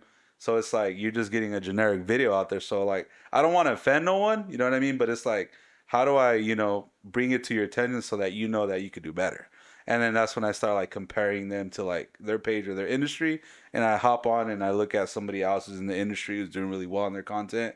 And I'm like, you see the difference? And then, now I show them, demonstrate them. So it's like a whole, I would say, process. You know what I mean? Like getting them to actually open up, but it all starts with rapport. Mm. You know what I mean? Because once that happens, and they're letting me know everything from after that. You know what I mean? It's like now I'm touching the pain points. I know what they want. I know what they need more than anything because a lot of times businesses don't know what they need. They think they know what they want. You know what I mean? A lot of times, like you have to direct them in the right way because I was also in that position when I first started my business. I thought I knew everything and I was the one paying the bill, so I was like, nobody could tell me otherwise. But there was a reason why I didn't hit my goal that week. There was a reason why my team didn't scale past that. You know what I mean? And once I started applying these new strategies and concepts that I learned from the AT&T executives, then I was like, all right, this works. So I need to apply, these new strategies and ideas, and I need to be able to implement them. So a lot of times, it's like just having people listen.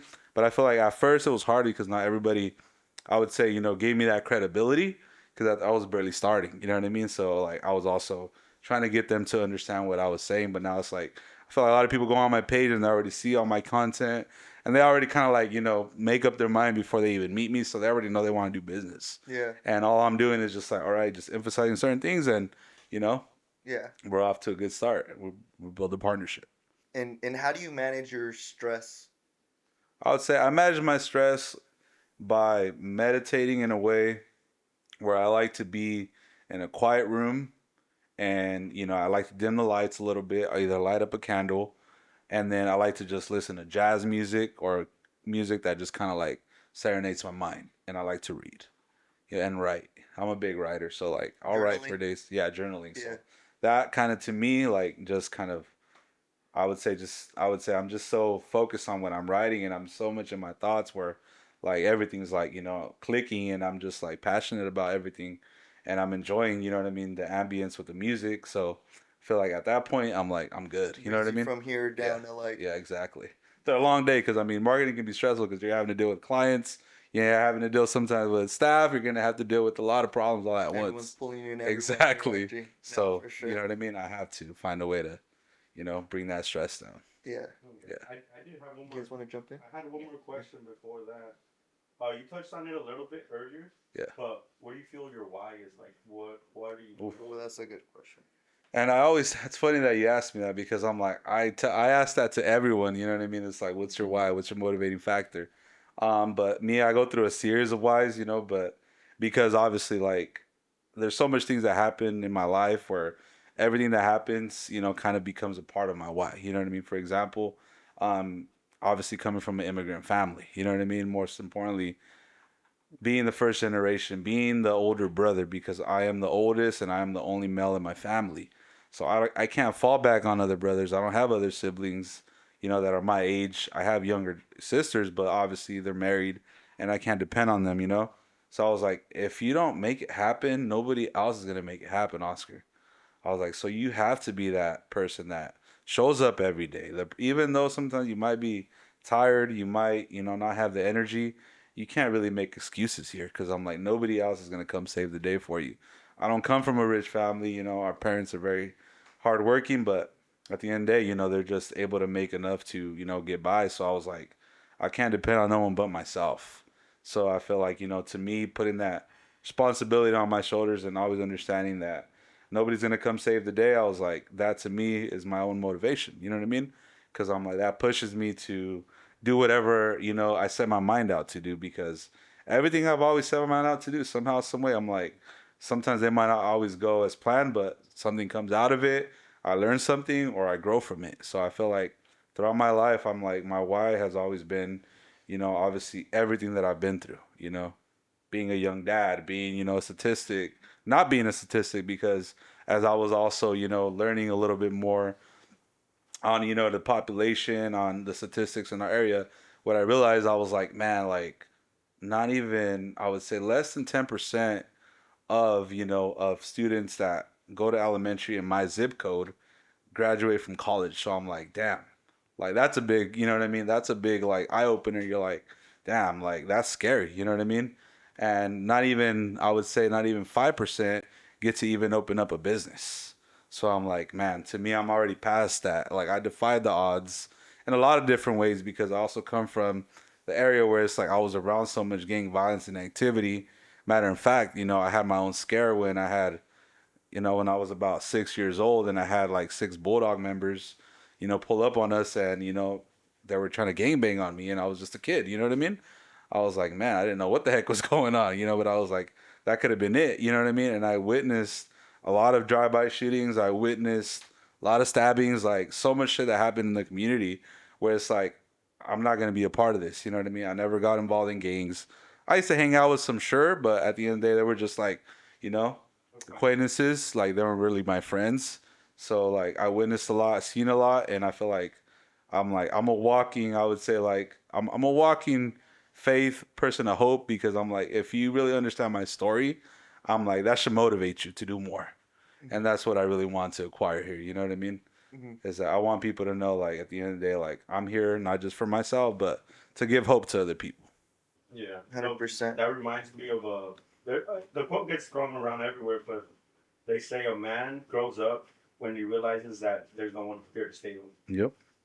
That's exactly what you said. What you said reminded me of that. Very cool, very cool. So, Oscar, I'm gonna be asking you some quick questions. Absolutely. This is gonna be a series of questions. Of I first course. want to compliment you on your champion mentality, man. I love it, Absolutely. Absolutely. love it. Thank you. The first question being, and just pretend I don't know anything about a marketing agency. Explain to me the moving parts. Kind of like the what service and product do you guys provide? Of course. So just kind of giving you a rundown of a little bit of what we do. So yeah, because I feel like a lot of people ask us this constantly, right? And just to kind of sum it up, I always say like, yeah, we're a marketing agency. We help businesses, with sales and marketing, but there's a more intricate side of marketing, right? So you have to understand there's a lot of moving components in marketing, right? So for example, when we look at a business, right, and they want sales and they want to generate leads or whatever, the first thing that we're going to look for is do they have a digital presence or do they have a website, right? And that's one of the things that we've been able to apply into our agency because when we first started out, all we were doing is just content based. All we were doing is social media management and just straight content, right? So what I realized is that, all right, so now we need to find somebody that has a background, obviously, in website development or understands, the digital side, the back end of, the website. So we found someone, fortunately, so everything went good with that. So once we, started dialing in, okay, that's one component, right, of marketing, having people come into your website. The next component is going to be having traffic because that's another big factor, right? How are you going to build a business if nobody's clicking on your page? How are you going to get any clients or leads? So therefore, then we have to learn how to run ads. So I learned how to run ads, Facebook ads to be specific, and obviously Facebook is part of with Instagram. So whatever ad gets posted on the Meta platform goes to both platforms, Facebook and Instagram. So I had to learn how to develop ads and how to be strategic with my ads online as well. And once I learned that aspect, I was like, okay, Now, how am I going to get these ads to convert? How am I going to get these ads to actually, generate leads, right? So now I have to be creative. So now I have to use video or photos or images or ad copy to get people to click, to get people to buy, to get people to interact with the ad, right? So that's another component. So therefore, we had to apply that and also integrate that into our business. So then, therefore, we had to hire people. And also, once I learned how to develop and master it myself, then I had to learn how to oversee it and how to manage those accounts as well. And then, another aspect was, okay, now we have the website, we have the content, we have the ads. What else do we need to do? So it looks like, all right, so as we're growing, we're applying more things to our, to our marketing agency, because there's always going to be a ton of solutions that you can offer, right? But what's working right now is obviously going to be the biggest thing. So once we realize, okay, we're getting the leads now, content is converting, people are landing on the page and on the website. Now it's like, okay, now we need to learn a little bit more of automation, because now once you get a lead or a customer, you're going to have somebody or a system, follow up with that customer or client. If it sits in the database too long, then you're going to lose that customer. So therefore, now we have somebody like Alex follows through with the customers and sets those appointments for our clients. So therefore, they don't have to worry about anything else. So providing solutions for them for that problem as well. So now we pretty much offer, a variety of different services aside of, just when people think it's just marketing is a lot of different things. So, You what know what I is mean? the big mistake that companies and businesses, specifically here in the Central Valley, make? I feel like a lot of the times the biggest mistake that they make is that they don't have, I would say, a message for their clients, or they don't know who they're marketing. That's one of the biggest mistakes, because if you don't know who you're marketing, then how are you going to compose a message? How are you going to create ad copy? How are you going to create a marketing, I would say, message or a video or a campaign tailored to who? To everybody? Like, that's too vague. You know what I mean? That's like you trying to go to the shooting range and you have like 50 targets around and you're trying to hit them all at the same time. It's not going to happen. You have to focus on one, right? So you're going to have to, like, understand who it is that you're talking to. So a lot of the times I feel like when I come across, these smaller communities and these business owners, a lot of times they don't have, I would say, like a niche. They don't know who they're talking to. You know what I mean? They don't know their message. They don't understand that. So I'm like, okay, we have to figure that out first before we can even go on to anything else. Because at the end of it, it's like my job is to get you results. My job is to build your business. But in order for me to do so, then I have to also understand who your business is marketing. You know what I mean? What is your message to the people or to the community or to your customers? You know what I mean? So Oscar's big three tips to content creators to expand their social medias. So to expand your social media, number one is going to be consistency, right? So if you're not consistent, because now you got to understand the way the algorithm works, it's all about consistency, right? It's about you doing things repetitively. Sometimes it might not be, I would say, the most edited content, but just because they're so consistent online, they start getting followers and start building traction, and you start seeing them on the explore page. So consistency is number one. Number two is definitely going to be creative, because people love creative content. You know what I mean? People love creative content. Anytime, I don't know if you guys ever scroll through your reels or through your TikToks, and there's certain things that just catch your attention, and you're just like, damn, that was creative. Or, the images or the videos that populated, like, we're very visual creatures.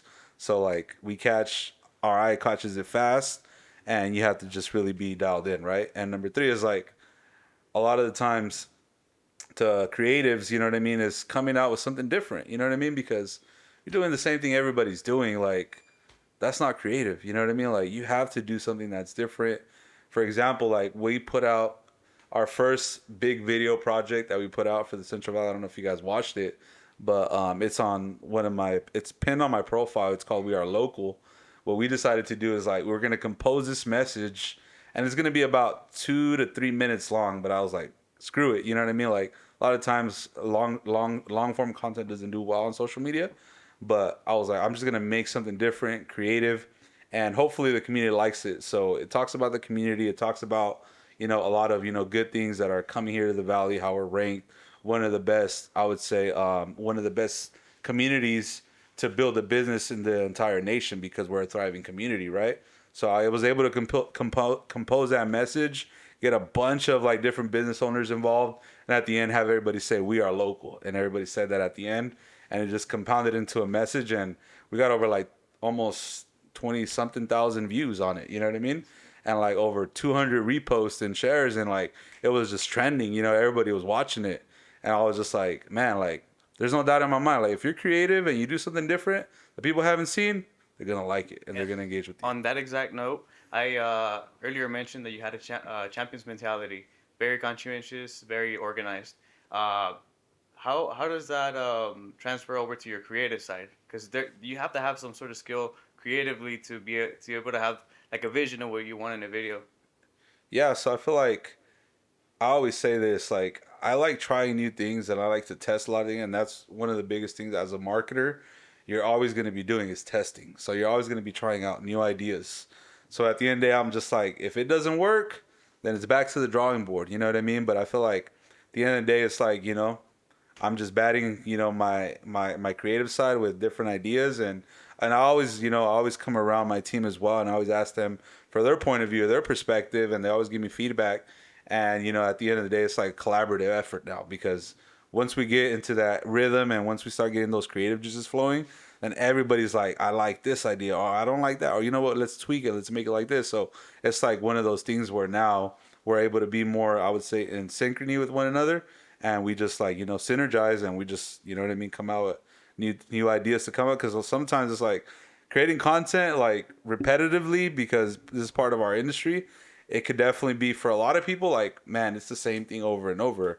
But with us, it's like there's so much, I would say, like so much things going on in our head, where it's like, if this doesn't work, then oh wow, we're gonna try something different. But we like to test different pieces of content, and we just like to give our clients, I would say, value, because that's one of the biggest things. It's like if they're paying us and they're giving us their hard-earned money, like we're just gonna make sure that we give it our best effort, and at the end of the day, like something that they enjoy, and they can post on their page, proudly, and say, hey, like I shot some segments, or I did some content here, or you know what I mean, like, because at the end of the day, that reflects on us. You know what I mean? It's part of our portfolio. So if we do shitty quality content or shitty ideas, then that's what our business is going to stand for. So like for me, it's always been that executive marketing mentality, where it's like, if you think about it, executive is the best of the best. You go to executive suite, you're going to get the best treatment, right?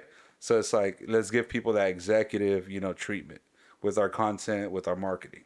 And moving on to something more personal, what do you like, man? What do you like doing? What are your hobbies? Do you have any of that sort of thing? Well, man, I would say like I'm like a butterfly. I'm everywhere and nowhere at the same time. But to me, it's like, you know what I mean? It's like, to me, it's like I enjoy spending time with my family. I enjoy spending time with my team. I enjoy, you know what I mean? Just traveling, really, because I enjoy like trying new foods. I'm a big foodie.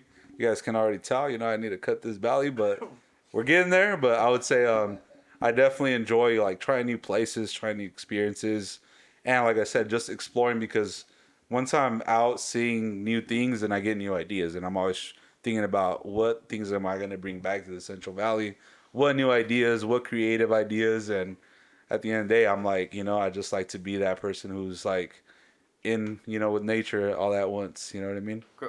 Growing up in Fresno, seeing everything that you seen when you were younger, violence, gangs, that sort of thing. Do you feel like why is that around it? Do you feel like they just don't have good influences? They don't see good things. Nobody teaches them Well, different stuff. well, what I came to realize was that definitely number one is they don't have obviously a good foundation and a good family foundation more than anything, because a lot of times when I would hang around certain kids or certain group of like friends, a lot of times their mom wasn't worried about them. Their mom wasn't worried about what they were doing at 10, 11, midnight.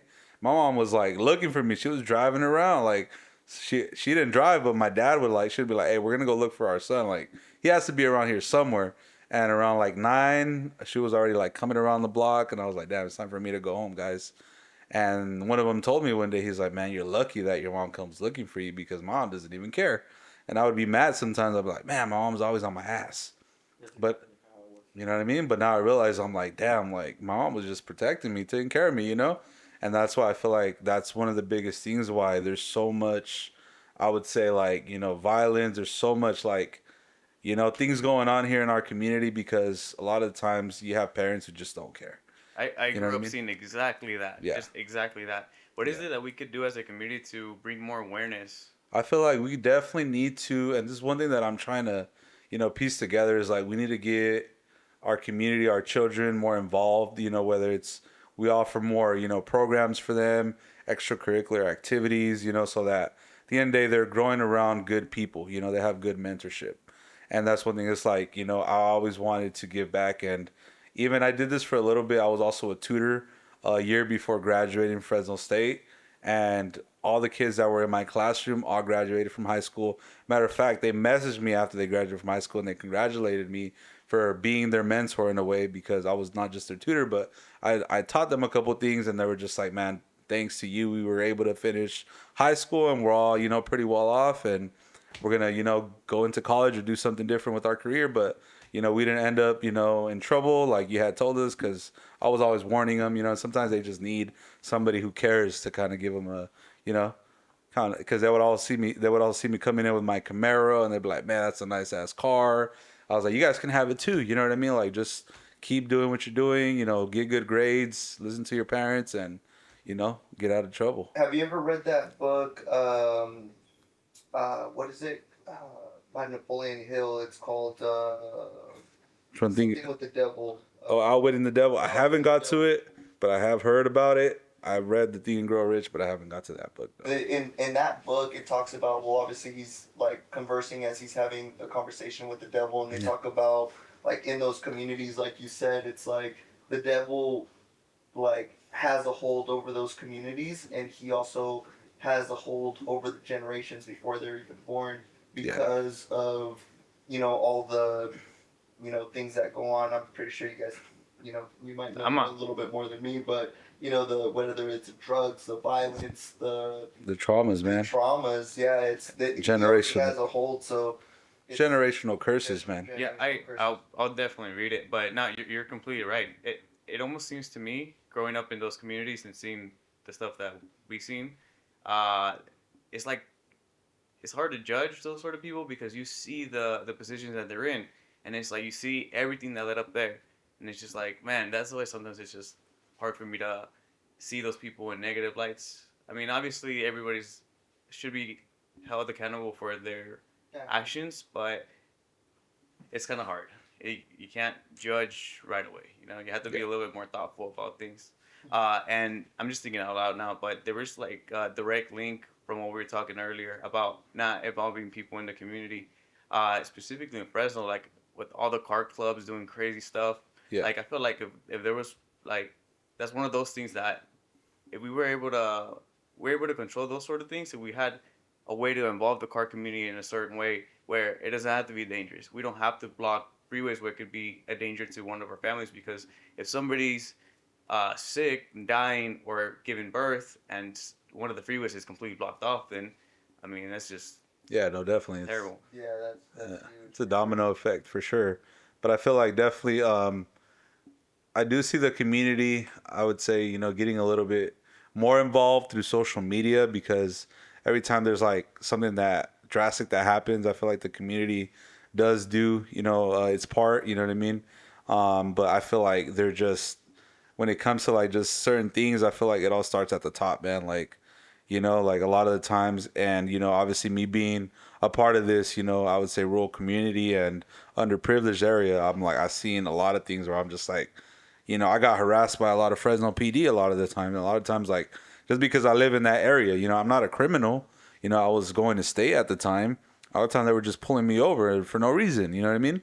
And one time I even got arrested for my birthday just because I was having fun at my house. And I got arrested at my doorstep. You know what I mean? Because it was just a group of people. But I'm like, I didn't even break no law. You know what I mean? And there's just a lot of things that happen at the top where it's like, things have to change up here for us to even, you know what I mean, be a community that I would say wants to get involved, because everybody hears like all these crazy stories and is like, hey, I don't want to be a part of this. You know what I mean? Dude, was your biggest culture shock in all your travels? Because, like you said, here, we're pretty conservative in a way, especially Mexicans. So. Yeah. What was that?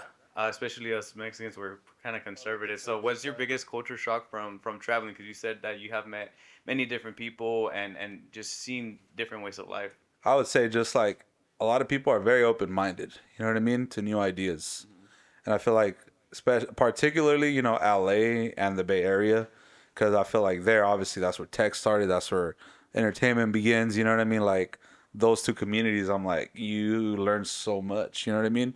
And it feels like your mentality and the mindset that you have here is like little to none. You know what I mean? Because they just know so much. They get brought up understanding all these different things that are happening before they even happen. You know what I mean? Like they knew a lot of things before we did. So it's like they understand not just technology, but they understand, you know what I mean, entertainment. They understand how to, like, you just capture audiences, how to hook people, how to, really build. Because a lot of these areas are really good at marketing too. So I'm like, what is it that they're doing differently over there that they're doing here? And here it's like we don't have people with that big mindset. You know what I mean? And I feel like I definitely want to encourage that more in the Central Valley. And there's something that I'm working behind the scenes with, part of my team and, some of the people that I'm involved with. Like we want to build a networking community of, entrepreneurs or just any background that you might have that can, uplift the community and generous and multiple ways as well. You know what I mean? Because it's like we don't have that here. It's like we need more ideas. We need more people making noise here. You know what I mean? It's like I definitely took the challenge upon myself, but I definitely want to encourage other people to take the challenge as well. And let's network, let's work. You know what I mean? And I'm definitely ready for it. And I wanted to bring you in as well. What's it like working for Oscar or working with Oscar, I should say? Yeah, I was actually going to correct you. I was like, Yeah, yeah. it's not for him, it's with him. With him, yeah, yeah, yeah. Sorry. So the way I view Oscar is obviously a mentor, older brother. So I am the oldest in my family out of two. It's me, my brother. He's 6 years old. So it's kind of like I view him in the same scenario. It's like, how would I want the person who's older than me to be and reflect the same image to someone younger than me, right? So working, I'd say with him, it's been a privilege, an honor for sure. And, not a, one thing that I say always that not only he reminds me, but also I need to remind myself too constantly is like it's a privilege. Not a lot of people have that opportunity to work with an entrepreneur one on one. You have to go through sometimes one person to reach another person to reach another person. On this end, it's more of I have free access to whatever time I can, and like I said, not a lot of people have that opportunity.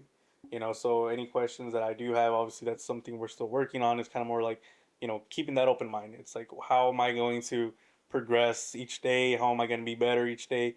Either to be a resemblance of him or even better, you know. And I think that's, I'd say that's honestly one thing that I constantly reminds myself. It's like, how am I going to be better than him? It's not a competition, but it's more of a, I'd say, a reflection. How am I going to be better than him? How am I going to think better than him while helping him at the same time? That's where I stand at To this. bring the value. Exactly. So, how did you guys meet and what led up to it? So the way we met, it was at a networking event. So before then, so I'm really, I'd say I used to be now, really involved in a car community. So that's something, definitely a topic we could touch. Kind of what you were mentioning. Um, but it met through an acquaintance, right? Um, we met through him. He was taking pictures at a car event, and I went through him and I followed him on social media. I was like, hey man, I'm hosting a media. It's called the Media Meetup. So from there, I ended up attending to it. Networking with other business owners, meeting other people too, and that's when I noticed Oscar coming in. Walking into the place, I was like, this guy, he got something I need, or something I want, and the way he presented himself, the way he held himself, and it just obviously the way if you were to see him walking in, it was like, oh, like he means business, and that's how I ended up meeting him. I ended up going up to him, asking him a few questions, and then kept that curiosity. Like I said, keeping that open minded and an open mentality to learning. Um, and as I kind of like he had his polo on, I still remember the white shirt, black lettering, and instead of marketing, I was like, oh, at the time where I used to work prior, I used to do marketing as well for a dealership. And I was like, okay, like if he does marketing for businesses, I'm pretty sure I could get some questions out of him to be able to incorporate where I'm at the moment too. So that's kind of how it all started off. It's just me asking the questions about doing this consecration and stuff like that. And I think that's how we ended up meeting too. And then from there on out, took a few months. We would contact back and forward. And then from there, I was like, you know what? Hey, I'm gonna leave here because I think it's way more better over here because there's more value than to stay somewhere else than be where I'm at. Yeah, so that's how it is. Yep. And what made you want to work with him? I would say definitely number one is he was asking questions, you know what I mean, and having a student mentality, you know what I mean, because that's one thing that I look for is can you be coachable? Can you take the answers and everything that I give you? Can you know what I mean, soak it in like a sponge? And that's one thing that I really enjoyed is like having a conversation with him because I'm like, all right, he's young, he's eager. All right, let's see it. Let's give him a test. Like let's try it out.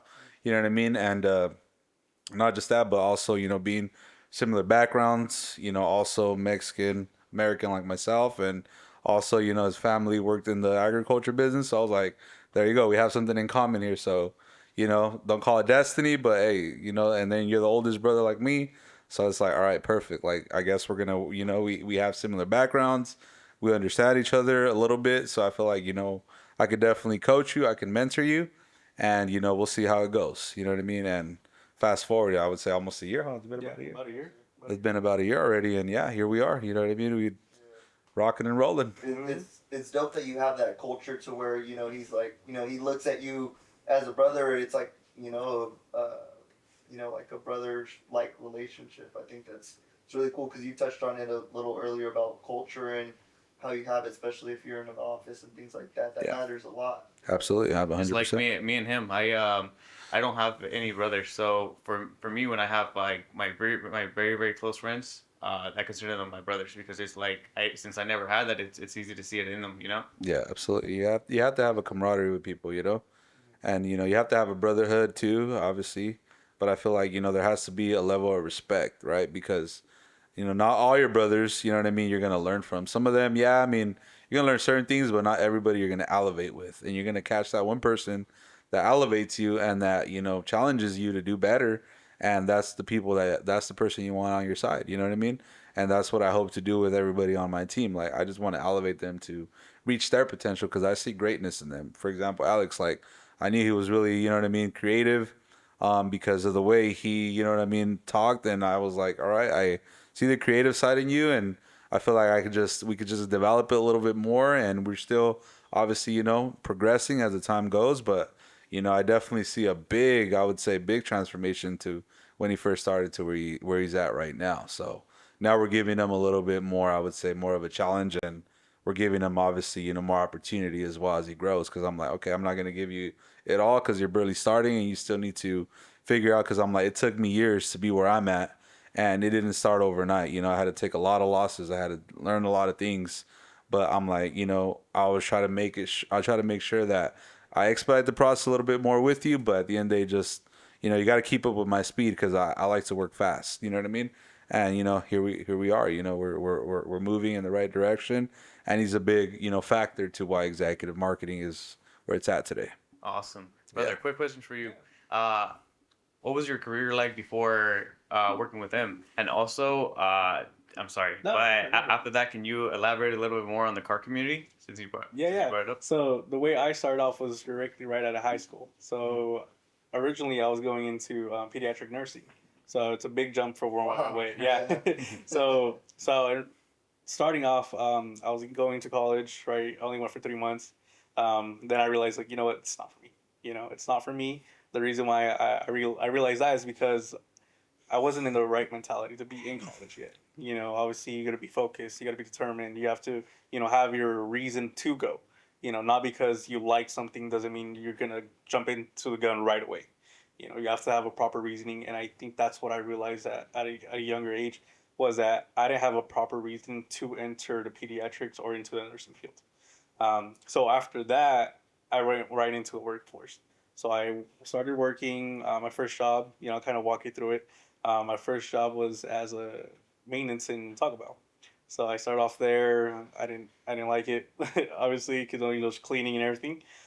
From there on out, I got into landscaping, completely different things. Started working for full time there. After that, I didn't like that because I was only seasonal, right? I was only seasonal. It was outdoors, and I was like, let me work in something more indoors. From there, I went into retail, working at a paint store, Sherwin-Williams. From there on out, once I got a little bit more into the customer service area, started working at JCPenney as a jewelry sales, and that's when I started got into the art of sales.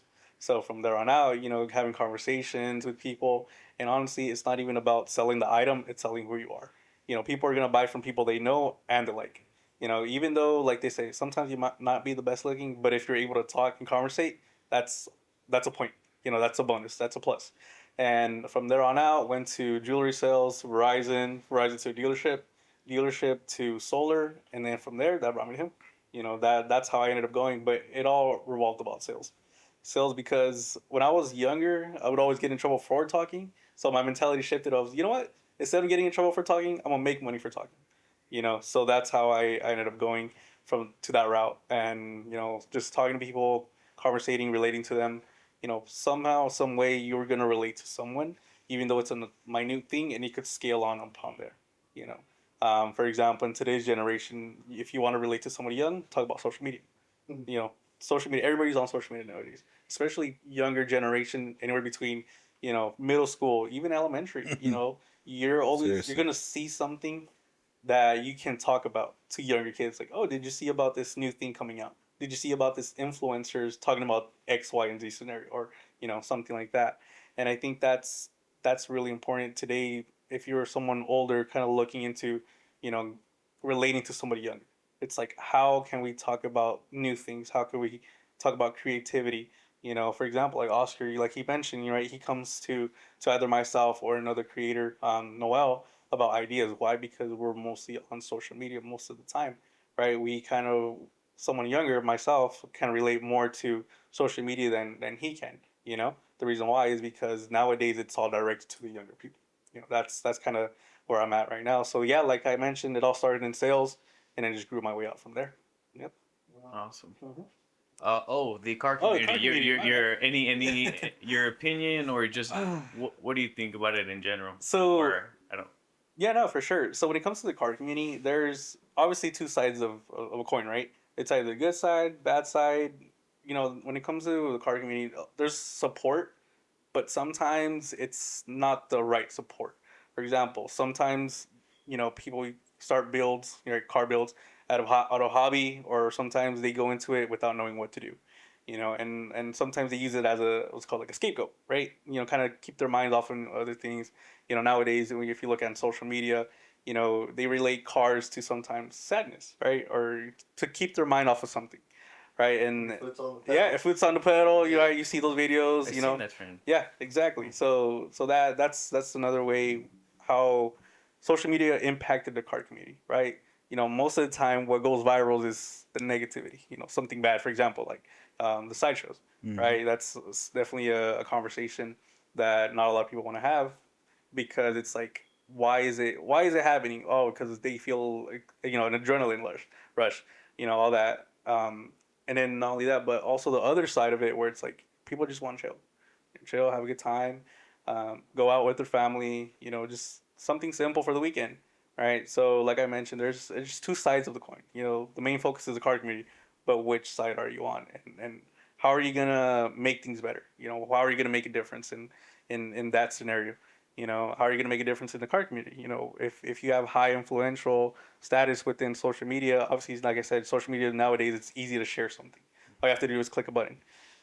Are you going to bring value to that community? Kind of what's going to separate you from other people, when on that topic or that conversation. What's next for you guys' podcast?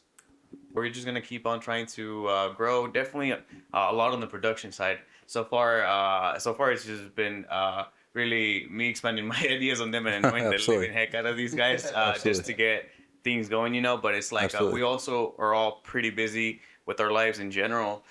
So yeah, we're just looking to expand, especially in social media. We want to look at different and just better marketing strategies to push our stuff out there and just expand.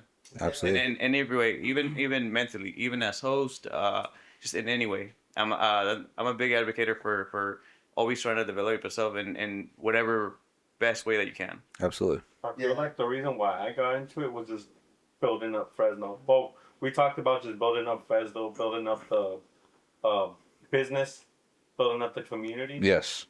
That's definitely a focus we want to do. We want to start getting to art hop, right? Yeah, we wanna start collabing with some people in our help. I know we have like some local influencers and things like that. Like we got to speak with Why Not Fresno. You're familiar with them. Yeah. Kind of connect with more people that are Yeah, local yeah, yeah. to the scene. But I think just staying consistent. For me, like you said, giving Fresno a little bit of a voice because I haven't seen any podcasts that are Yeah. like some of are more like niche specific. Like I've seen like fitness ones or real estate ones. There's a sport one. But I feel like we can kind of hit on businesses, people that have influence, and then also just people that have great stories, here Of in the course. valley as well, and Yeah. also growing our network, and then just having really good conversations with people as well. I think, and developing our skills, like you said, as Yeah. hosts and Definitely. just being able to talk to people as well. I've done sales for the last 9 years, and I feel like I have a natural curiosity, and so I feel like that what kind of drives me to. I like hearing people's stories, and I like getting to know people on a more deeper Definitely. level. Definitely. Because we've already had conversations where most of the time you meet somebody, and she's like, "Hey, how's it going? What do you do?" Blah blah blah. Yeah. But it's like, hey, like, what was your upbringing like? What's Yeah, your exactly. relationship with Exactly. this person. So I like having those conversations on a more Bringing deeper level. that conversation to Fresno. And then That's good. it's great being able to also grow like our relationship as friends as well because as we're so busy, it's like you don't really have time to just really just hang out with your friends and just there's definitely a time for that. We love to get together, we make carne asadas and we 100%. watch UFC fights and Yeah. stuff like that. But What? I mean, during the week we're locked in, so doing this, it's cool to be able to hang out with them towards a goal, right? That's course. not just it's not time wasted because we can make memories. Having fun. I love having fun with all my friends, but it's definitely great being able to drive towards a goal together. That's awesome, man. I feel like it's something that's very much needed here in the community because, I feel like like you said, there's a lot of ideas. There's a lot of, people out there that have great stories. But it's just how we put this community together. And I feel like this is definitely, I would say, a spark, I would say, because hopefully this, encourages more people to come to this podcast or, join a podcast, because I feel like a lot of people that are very conservative as well. And me, I'm always the type of person where it's like, especially because I seen you guys doing something for the community and the name Grizzly, right? I was like, all right, I like it. You know what I mean? Because I'm like, I'm always, vouching for Fresno everywhere I go. I'm proud of my roots and obviously my city. So I feel like, to me, it was like, it was definitely an honor to be here today. And I look forward to, your guys' growth as well. Awesome, man. I appreciate you being absolutely, here, man. absolutely. Hopefully you had a great time. I definitely Yep. had a great time. Definitely. Oh, Thank I you. wanted to share a quote because you guys were sharing quotes too. A mentor that I really like is Alex Hormozy. Okay, My yeah, favorite definitely quote from follow him him. is "Just win." Just win. That's Just it. win. Just That's win. it. Let's Just go. win. Let's keep winning. Let's create, let's innovate. That's mine. Thank you, everybody, guys. and thanks for listening. Thank Until you. next time, stay tuned.